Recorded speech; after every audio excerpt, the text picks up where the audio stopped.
Bienvenue sur la malterie Malterop de Vitry-le-François. Je suis Julien Humblot, le directeur du site.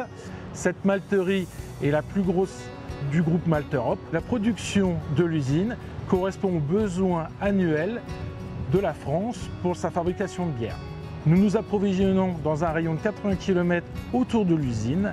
Nous transformons 300 000 tonnes d'orge en 240 000 tonnes de malt, principal ingrédient de la bière.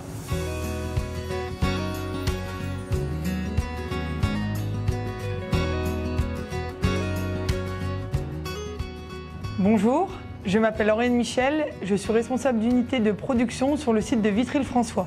Je vais vous présenter la transformation de l'orge en malt. Elle se passe en 3 étapes. Donc, la première étape, c'est la trempe. Elle permet d'hydrater le grain. Cette étape, elle dure 2 jours. Elle permet d'amorcer aussi la germination. Ici, nous avons 12 cubes de trempe et chacune a une contenance de 60 tonnes. Ensuite, on a l'étape de la germination. Ici, le but va être de germer le grain, de développer toutes les propriétés du grain que le brasseur aura besoin. Donc pour cela, durant 4 à 5 jours, le grain travaille sur un plateau perforé. On y injecte de l'air pour pouvoir lui permettre de se développer de façon optimale, tout en contrôlant l'humidité et la température. Tous les jours, on observe l'état du grain. On regarde son développement, le toucher et aussi l'odeur qui est très importante.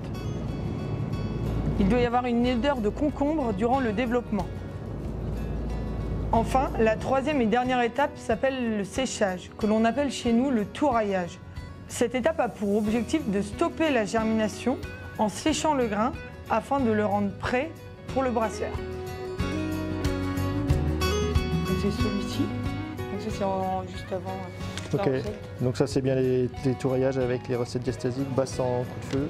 Bonjour, Gaëtan Megard, Malterop France-Allemagne. Je suis expert process et je travaille avec les usines afin d'atteindre les spécifications de nos clients.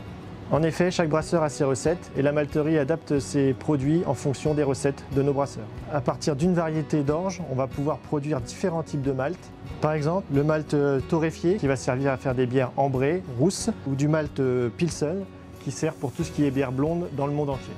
Pour obtenir ces types de malt, on va adapter les technologies et pour atteindre les différentes couleurs, on va sécher de manière différente, soit un séchage classique pour atteindre le pilsen, soit on va passer par des torréfacteurs comme pour le café pour monter dans des couleurs et dans des arômes beaucoup plus puissants, afin de répondre aux besoins du brasseur.